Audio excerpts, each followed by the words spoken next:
오라, 나는 공고한 자로다. 누가 이 사망의 몸에서 누가 나를 건져내랴. 이 간절히 탄식하는 호소는 신자 속에 내재하는 갈등을 표현하는 말입니다.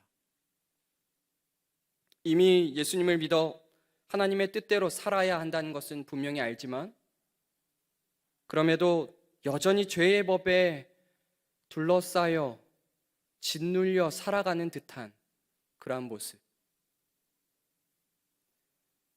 마치 사춘기라는 시기에 우리가 비유할 수 있겠습니다. 이 사춘기라는 시기는 어린 아이에서 이제 성인이 되어가는 그 과도기를 말하죠. 그 과도기에 많은 사람들이 자신의 정체성에 고민, 혼란을 겪게 됩니다. 몸은 훌쩍 자랐지만 여전히 그 생각과 마음은 여전히 어린아이와 같아 혼란이 옵니다. 고민이 됩니다. 갈등을 겪습니다. 이러한 사춘기와 같은 갈등과 이런 혼란이 사실 우리 신자 속에도 내재합니다. 신자가 되어서 그 신분과 존재가 이미 변화되었지만, 그럼에도 여전히 변화되기 전 과거에 머물려고 하는 듯한 그러한 모습이 바로 그러한 모습입니다.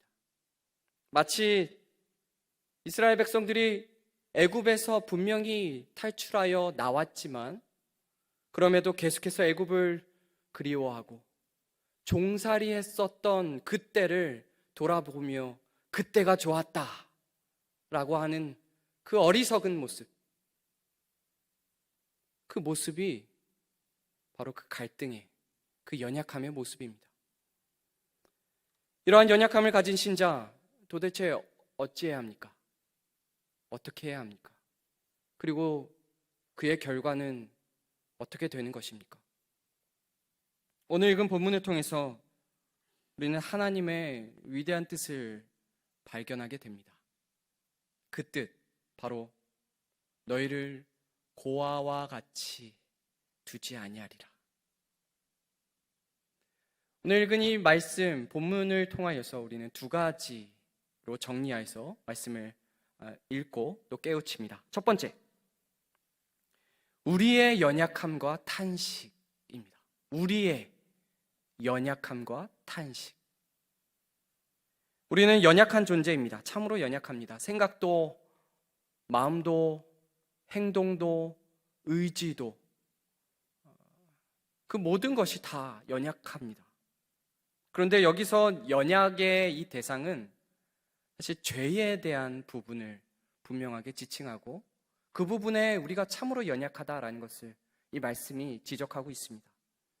이 연약함, 바로 죄에 대해서 사실 상관없이 이미 승리를 쟁취하여서 살아갈 수 있는 자가 되었지만, 그러나 그 승리를 누리지 못하고 있는 상태, 정복하였지만 완전히 정복하지 못한 상태로 살아가는 듯한 그 모습을 의미합니다. 마치 우리는 출애굽의 상황을 통하여서 우리가 그것을 어느 정도 표현할 수 있는데요, 이스라엘 백성들이 출애굽을 했습니다. 바로 하나님께서 약속하신 땅으로 하나님께서 인도하고 계신 그 과정입니다. 정말 그 어려운 여러 여정을 다 거친 후에 이제는 가나안 땅, 하나님께서 약속하신 그 땅에 들어가게 되었습니다. 그런데 들어간 것으로 끝나지 않습니다. 하나님께서 약속하신 그 땅에 들어갔지만 그들에게 남은 숙제가 있습니다. 그것은 바로 그 땅을 정복해야 하는 일입니다. 그 땅을 완전히 정복해야 했습니다. 그래서 이스라엘 자손들은 여호수아를 필두로 하여 그 땅을 하나하나 정복해 가기 시작합니다. 그 땅의 많은 부분을 정복했습니다. 그리하여 이제는 그 가나안 땅 하면 이스라엘 자손의 땅이라고 말할 수 있을 그 땅이 되었습니다. 그런데요, 더 자세하게 보면 전체가 하나님의 땅, 아니 하나님 백성의 땅이라고 말할 수 있는 것 같지만 부분을 보면 여전히 정복하지 못한 그 땅들이, 그 민족들이 있음을 우리가 말씀을 통해서 확인할 수 있습니다. 다 정복하지 못한 상태. 이 상태가 우리 말씀을 통하여서 다윗의 시대까지 이것이 계속해서 이어졌다라는 것을 우리가 확인해 왔죠. 이미 승리했고 이미 정복했지만 아직 완전히 그것을 누리지 못하는 상태. 그 승리를 쟁취했지만 아직 끝이 나지 않았습니다. 여전히 계속해서 그 승리를 더 쟁취하기 위하여, 그 승리를 계속해서 누리기 위하여 계속해서 나아가야 하는 과정들이 있었습니다. 그래야 우리는 이미와 아직의 관계를 생각나게 합니다. 이미, 그러나 아직입니다. 이러한 상태가 우리 신자에게 나타납니다. 예수님을 믿어 예수님께서 완성하신 그 승리, 그 구원, 이제 그 승리와 그 구원이 신자에게 적용이 되어 이제 구원의 여정이 시작되었습니다. 그런데 그것으로 끝이 아니죠. 아직도 여전히 그 승리를 완전히 누리지 못하는, 완성된 승리를 완전히 누리지 못하는 듯한 그런 모습이 우리 신자에게 나타납니다. 그 이유는요, 바로 이 구원은 시작된 것이지 아직 완성된 것이 아니기 때문입니다. 우리 오해하지 않아야 할 것은 예수님께서 이루신 구원이 완성되지 않았다는 것이 아니죠. 예수님께서 이루신 구원은 완성되었는데 그것이 우리에게 적용되는 과정 가운데 우리는 이미와 아직 가운데, 그래서 우리 주 예수께서 이 땅에 다시 재림하실 때에 그날 완전히 이루어지게 될 것입니다. 즉 우리는 이 이미와 아직 사이에 있습니다. 그래서 우리는 계속해서 나아가야 하는 것입니다. 이것이 아직 완성되지 않은, 그것을 완전히 누리지 못한 자들의 탄식으로 나타납니다. 괴롭습니다. 아픕니다. 힘듭니다. 무엇이 괴롭고 아프고 힘들까요? 우리 말씀 23절 말씀을 잠깐 보도록 하겠습니다. 그뿐 아니라 또한 우리 곧 성령의 처음 익은 열매를 받은 우리까지도 속으로 탄식하여 양자 될 것 곧 우리 몸의 속량을 기다리느니라. 아멘. 우리 23절 이 말씀을 또 자세히 보시면 성령의 처음 익은 열매를 받았다라고 했죠. 분명 구원이 시작된 것입니다. 그러나 아직 기다린다라고 분명히 말씀하죠. 아직 완성되지 않은 것입니다. 성령을 받았다는 것은 구원이 시작되었다라는 것을 의미합니다. 근데 아직 끝나지 않았습니다.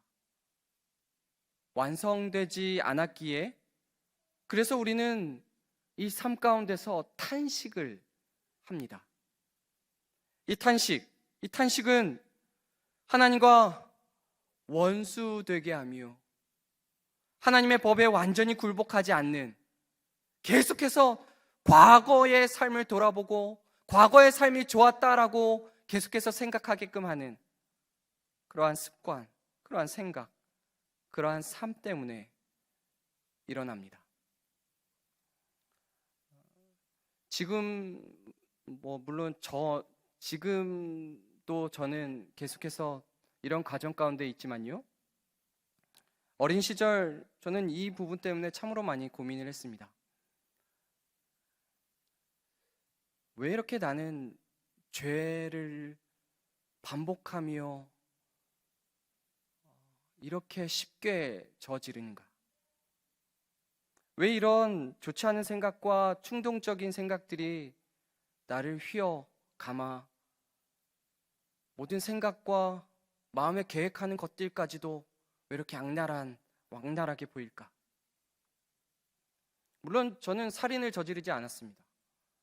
어떤 도둑질조차 어느 정도 하지 않았습니다. 그러나 나의 이 속내를 바라보고 나의 삶을 하나님의 눈으로 보고 말씀의 눈으로 바라볼 때에 얼마나 많은 죄악됨이 내 안에 우글우글 거리는가. 말 한마디에 사람들에게 상처를 주고 또한 행동 하나하나에 많은 충격을 주는 듯한 그런 모습. 그래서 과연 내가 구원받은 자가, 구원에 합당한 자가 과연 맞는가? 이 구원의 문제까지도 심각하게 고민을 했던 적이 참으로 많습니다.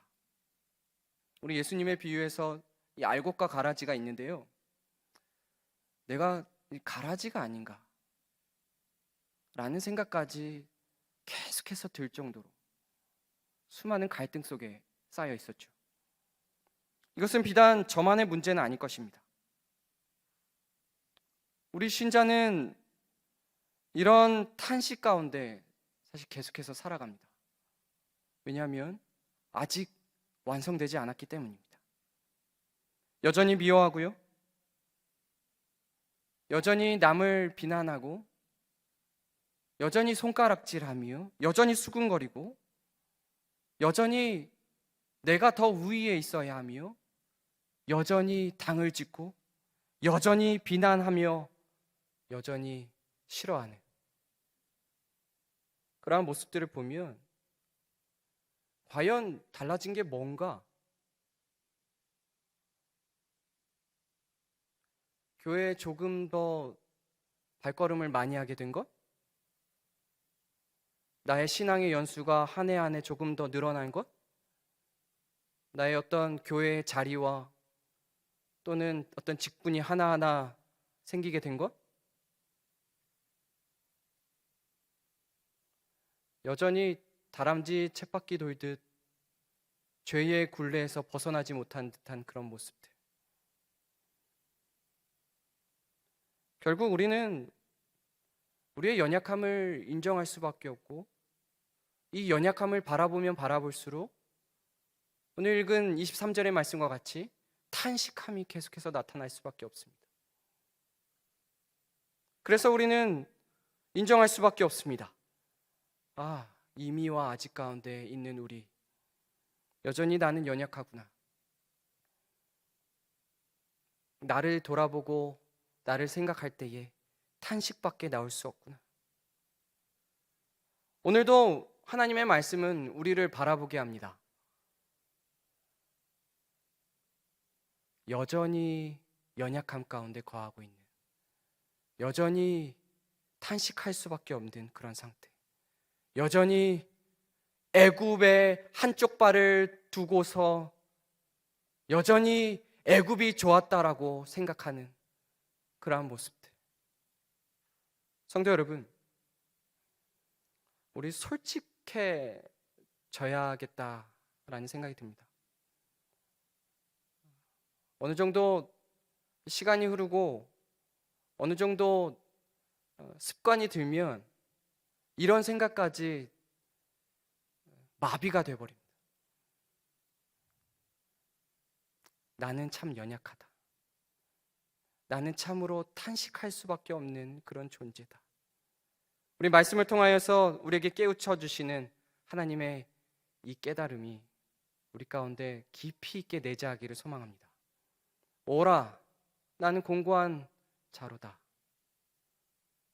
이러한 탄식이 우리 가운데 있을 때에 비로소 손을 내밀 수 있습니다. 내가 얼마나 연약한 자인지를 인정하고 내가 얼마나 탄식할 수밖에 없는 자인지를 파악할 때에야 비로소 나의 손을 내밀 수 있습니다. 이러한 깨달음이, 이러한 인정함이 우리 가운데 있기를 소망합니다. 아멘. 우리 두 번째로 두 번째의 탄식이 있는데요. 그것은 바로 성령의 탄식과 간구입니다. 성령의 탄식과 간구입니다. 첫 번째는 우리의 연약함과 탄식이었죠. 우리가 탄식함과 같이 성령도 탄식하십니다. 우리는 탄식합니다. 이 곤고한 자, 이 비참한 자를 어찌할꼬 생각하며 탄식을 합니다. 그런데 이 탄식이라는 말을 성령께서도 하신다라고 오늘 읽은 이 본문에 분명히 기록하고 있습니다. 우리 26절 말씀을 우리 함께 읽어보도록 하겠습니다. 이와 같이 성령도 우리의 연약함을 도우시나니 우리는 마땅히 기도할 바를 알지 못하나 오직 성령이 말할 수 없는 탄식으로 우리를 위하여 친히 간구하시느니라. 아멘. 이 23절에서 말한 탄식과 이 26절에서 말한 탄식이라는 말이 원어적으로는 조금 다르지만 사실 이 핵심 뿌리는 사실 같습니다. 같은 말이라고 할 수 있습니다. 이 탄식이라는 말은 이 한숨을 쉬고 이 신음을 하는 듯한 그런 모습, 그러한 것에 대한 표현입니다. 성령께서 탄식을 하신다니요. 성령께서도 우리와 같은 탄식을 하신단 말인가? 성령께서도 어떤 연약함을 깨달아 하는 탄식을 성령께서도 하신다는 것인가? 사실 성령께서는요, 자신 때문에 하시는 탄식이 아니라 우리의 신자의 연약함 때문에 탄식을 하십니다. 그리고 이 탄식은요, 부정하고 그들을 벌하시기 위한 탄식이라기보다는 그들의 연약함을 분명히 아시고 그들을 돕기 위한 탄식입니다. 마치 어떤 갓난 아기가 이것저것 막 해보려고 합니다. 처음에 기는 것도 어렵고 처음에 물건 짚는 것도 어렵습니다. 근데 물건 집으며 무언가 자기가 해보려고 열심히 발버둥 칩니다. 열심히 손짓을 합니다. 그러면서 실수도 하고 떨어뜨리기도 하고 넘어져 울기도 하죠. 그럴 때 옆에 있는 부모는 아이고 힘들지 라고 하며 돕습니다. 성령의 탄식하심은 마치 이런 부모의 안타까운 이 마음, 안타까움을 표현하며 자녀를 향한 오히려 더 사랑이 많은 모습으로 다가갈 때 돕는 그 모습이 바로 이 성령의 탄식 가운데 담겨 있습니다. 우리는 죄의 사슬에 발목이 잡혀 있고 또한 죄를 짓는 것이 당연한 듯, 그리고 죄로 인하여 살아가는 것이 홍수 날 때에 우리의 모든 부분들을 다 휘어감는 것과 같이 생각과 사상까지도 다 포위하고 있는 듯한 그런 모습에 우리가 살아갑니다. 이 사람도 저 사람도 거짓을 행하는 것이 당연해 보이고 미워하고 당을 짓고 나만의 성을 열심히 쌓고 다른 사람들은 전혀 다가오지 못하도록 나의 성벽을 높이 쌓고 그러면서도 나 자신만큼은 세상의 어떤 사람보다도 뛰어난 의인인 것처럼 그렇게 드러내며 살아가는 우리.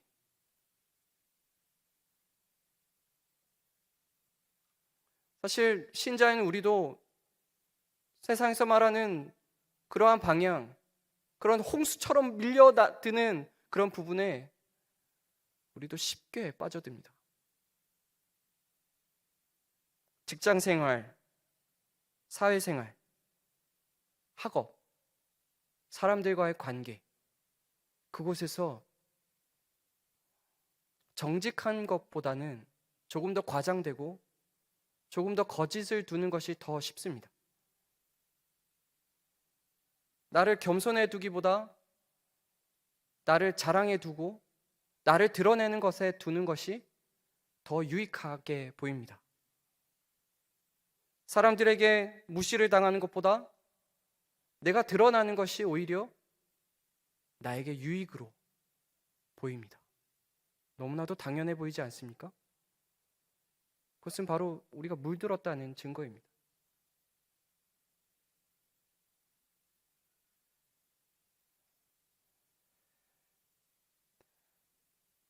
이제는 그러한 모습이 가정에까지 또 교회에까지 영향을 미쳐 수많은 부분에 예수님께서 비판하신 바리새인과 서기관과 같은 그런 모습들이 계속해서 우리들의 모습에, 나의 모습에 드러나고 나타납니다. 이러한 우리의 모습에 누가 우리를 도울 수 있습니까? 누가 우리를 건져낼 수 있습니까? 제가 아까 잠깐 표현했지만 이러한 모습 가라지 아닙니까? 알곡이라고 착각하고 있는 가라지의 모습이 아닐까?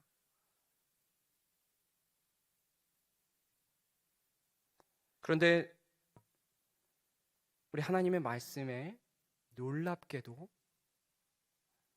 정말 너무나도 감사하게도 그러한 모습을 성령께서 이미 나보다 더 많이 아신다. 그리고 그 아심을 가만히 두시지 아니하시고 말할 수 없는 탄식으로 우리를 위하여 친히 돕고 간구하신다고 분명히 말씀합니다. 여기서 말할 수 없는 탄식, 우리 26절에 말할 수 없는 탄식이라고 말한 이 부분을 이렇게 표현할 수 있는데요. 바로 말로 표현할 수 없는 탄식입니다. 말로 표현할 수 없는 탄식. 우리는 마땅히 어떻게 말해야 할지, 어떻게 표현해야 할지, 어떻게 하나님께 간구하며 어떻게 도와달라고 해야 할지 사실 잘 모릅니다. 이 죄에 허우적거리고 있는데요, 여기에서 어떻게 해야지 이곳에서 빠져나와야 나올 수 있는지도 사실 우리의 지혜로는 알 수 없고 그것을 표현할 수도 없습니다. 그러나 성령은 우리의 말로 표현이 불가한 더 깊으시고 더 높으시며 더 풍성하신 그 의미가 담긴 말로 하나님께 간구하십니다. 마치 어린 아이는 말을 배워가면서 자신의 여러 가지 배운 말로 내가 행했던 일, 내가 있었던 일, 어떤 사건을 열심히 표현하려 하지만 표현의 한계로 인하여서 더 상세하게, 더 풍성하게 이야기하지 못하죠. 그러나 교육과정을 잘 마치고 또 풍성하게 문학을 즐길 줄 알며 또 다양한 사회생활을 한 어떤 성인이라 한다면 더 깊이 있게, 더 풍성하게, 더 상세히 설명할 수 있을 겁니다. 바로 성령께서 우리가 말로 표현할 수 없는, 우리가 어떤 느끼는 감정, 우리가 생각하는 그것 이상으로 성령께서는 더 잘 아시고 더 잘 진단하시고 더 잘 판단하셔서 그 말로 표현할 수 없는 탄식으로 하나님께 간구합니다. 성령님은 우리의 죄의 추악을 더 잘 아십니다. 그 심각성을 더 잘 아십니다. 우리는 단순히 하나님, 내가 죄를 지었습니다. 이런 죄를 지었네요. 또 반복했네요. 하나님 죄송합니다. 용서해 주세요로 우리는 그칠 수 있겠지만 성령 하나님은 그 죄의 심각성과 추악함을 너무나도 더 잘 아시기에, 또 우리의 연약함을 너무나도 더 잘 아시기에 우리의 말로 표현할 수 없는 그 표현으로 하나님께 간구하십니다. 아버지, 이 자를 불쌍히 여겨 주십시오. 아버지요,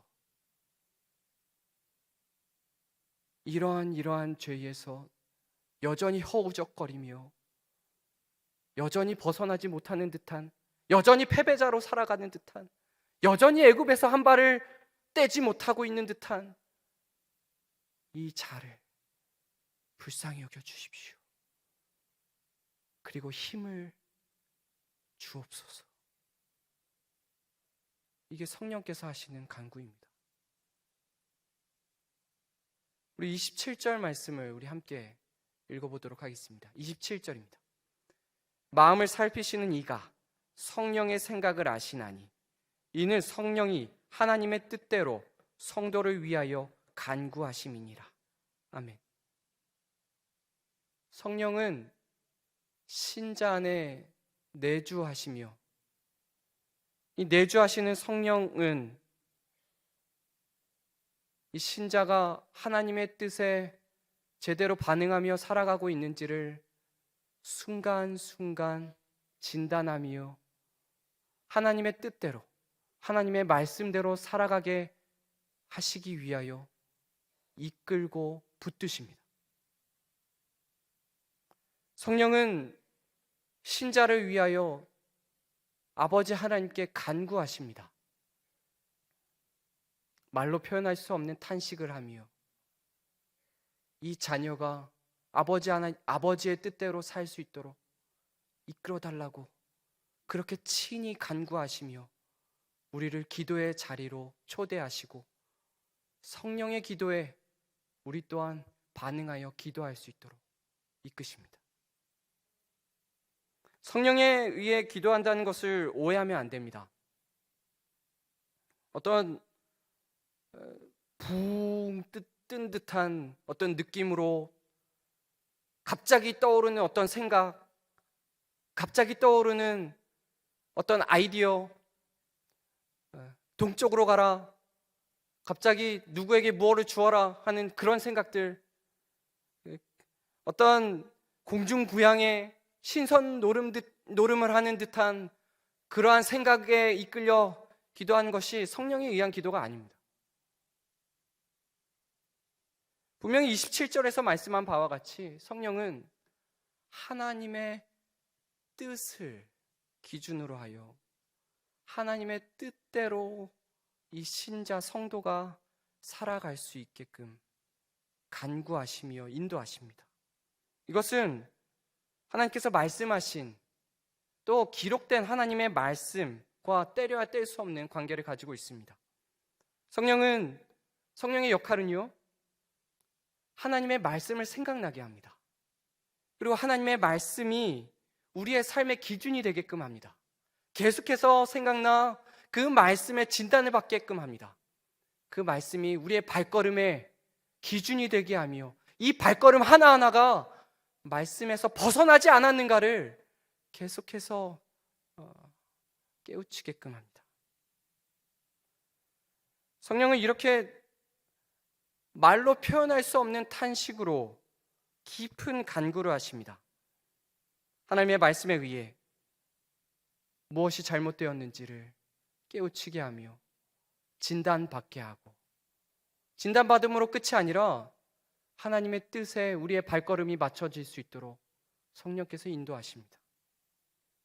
그래서 우리가 기도할 때에 성령에 이끌린 기도, 성령께서 하게 하시는 그 기도, 성령께서 하나님의 뜻을 깨우쳐 주시는 그 기도 가운데 우리가 거해야 하는 것입니다. 우리는 마땅히 기도할 바를 알지 못합니다. 그러나 성령은 우리 속에 감추어둔 그 모든 것까지 아시기에 결국 우리는 성령 앞에서 솔직하여지고 또 그 솔직함으로 기도의 자리에 임하게 되는 것입니다. 우리가 열심히 기도한다고 하는데요, 사실 우리의 기도의 모습을 하나하나 보면 대부분 내 말로 내 안위를 위한, 내 평안을 위한, 내 성공을 위한, 내 소원을 비는 정도의 기도로 그칠 때가 많습니다. 그러나 성령께서 하시는 기도는 탄식이 절로 나오게 하는 기도입니다. 나의 연약함을 깨우치게 하는 기도입니다. 나에게 진짜 탄식이 나오게끔 하는 기도입니다. 내가 얼마나 잘못 살고 있는가? 내가 얼마나 말씀에서 벗어났는가? 내가 얼마나 하나님께 기쁨이 되지 못하는 인생을 살아가고 있는가? 그리고 그것이 끝이 아니라 성령은 우리를 바른 자리로 이끌도록 계속해서 일하십니다. 말씀이 기록된 것으로 끝이 아니고 우리 삶의 손과 발이 되도록, 그리하여 한 걸음 한 걸음, 한 동작 한 동작이 하나님의 뜻에 의하여 살아갈 수 있도록 하나하나 이끌어 가십니다. 결국 우리는 성령의 인도 받음에 기도하게 되고요. 그럴 때에 이 탄식이 나오면서도 그 이후에 하나님이 기뻐하시는 삶을 찾기 위하여 몸부림치게 되는 것입니다. 성도 여러분, 이 짧은 말씀이지만 사실 오늘 다 다루지 못했습니다. 성령께서 하시는 그 일은 너무나도 깊고 너무나도 풍성하며 너무나도 위대하기에 사실 우리가 말씀을 통해서 하나하나 더 파악을 해야 합니다. 이 성령은요, 우리의 무지를 이제 그것으로 멈추지 않고 계속해서 말씀의 자리 가운데 거하게 하며 또 말씀을 깨우치게 하는 자리까지도 우리를 이끌어 가십니다.